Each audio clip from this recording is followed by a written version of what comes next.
Ikaw, kaibigan, nangyari na ba ito sa'yo? Kung ikaw ay naka swing arm ang likod, EDB, PCX, Honda Click, yan mga boss, yung kadalasan na dumidikit yung swing arm niya. Kaya pagka tinanggal natin, dikit na dikit, ingatan po natin mabasag yung swing arm. Kaya ginamitan natin ng W40 yan. Ayan o, napakatigas niyan.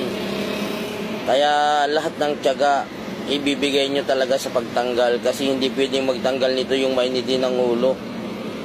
Kapit na kapit ito.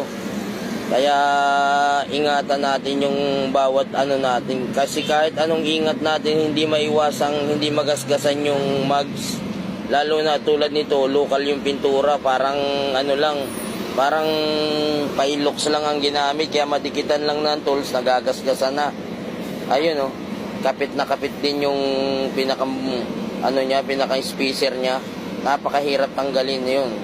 Awa ng Diyos, natanggal din, inabot ng kulang-kulang 1 oras.